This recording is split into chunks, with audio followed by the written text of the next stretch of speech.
एक विशाल और हरे भरे जंगल में एक बहुत पुराना पीपल का पेड़ था। उस पेड़ की एक नरम टहनी पर चंचल नाम की एक छोटी चिड़िया ने अपना सुंदर घोंसला बनाया था। चंचल वहां बहुत खुशी से रहती थी और रोज सुबह मीठे गीत गाती थी। उसी जंगल में गज नाम का एक विशाल हाथी रहता था। गज को अपनी ताकत पर बहुत घमंड था। वो समझता था कि वो जंगल का सबसे शक्तिशाली जानवर है और किसी को भी परेशान कर सकता है। वह चलते समय बड़े बड़े पेड़ों को उखाड़ देता था। एक दिन दोपहर के समय बहुत गर्मी थी। गज गुस्से में इधर उधर घूम रहा था। वह चंचल के पीपल के पेड़ के पास पहुंचा। बिना किसी कारण के उसने अपनी मजबूत सूंड से उस टहनी को जोर से झटक दिया जिस पर चंचल का घोंसला था। पेड़ की टहनी टूट गई और चंचल का प्यारा घोंसला जमीन पर गिरकर बिखर गया।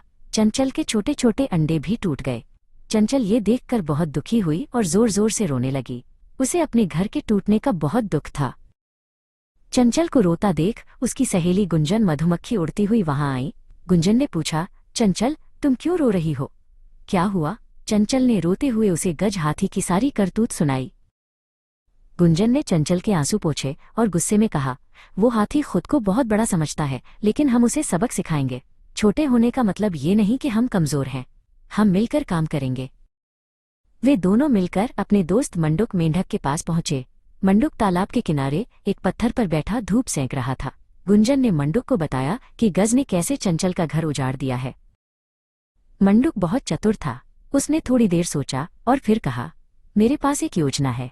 अगर हम तीनों साथ मिलकर काम करें तो उस भारी भरकम हाथी को धूल चटा सकते हैं। एकता में ही असली बल होता है। योजना के अनुसार अगले दिन जब गज दोपहर की नींद ले रहा था, गुंजन उसके पास गई। उसने गज के कानों के पास जाकर जोर जोर से भिनभिनाना शुरू किया। आवाज सुनकर गज जैसे ही जागा, गुंजन ने उसकी आंखों पर डंक मार दिया। गज दर्द से चिल्लाने लगा। उसे कुछ भी दिखाई नहीं दे रहा था क्योंकि उसकी आंखें सूज गई थीं। उसे बहुत प्यास भी लगी थी। वो अंधों की तरह पानी की तलाश में इधर उधर भागने लगा। तभी तालाब के पास नहीं बल्कि एक गहरे और सूखे गड्ढे के किनारे बैठकर मंडूक जोर जोर से टर्राने लगा। गज को लगा कि जहां से मेंढक की आवाज आ रही है वहीं पानी का तालाब होगा। गज आवाज की दिशा में दौड़ा और सीधे उस गहरे गड्ढे में जा गिरा। वो लाख कोशिश करने पर भी बाहर नहीं निकल सका। तब चंचल ने ऊपर से कहा, देखा गज, तुम्हारी शारीरिक शक्ति मेरी और मेरे दोस्तों की बुद्धि के आगे हार गई। गज ने रोते हुए अपनी गलती मानी और माफी मांगी।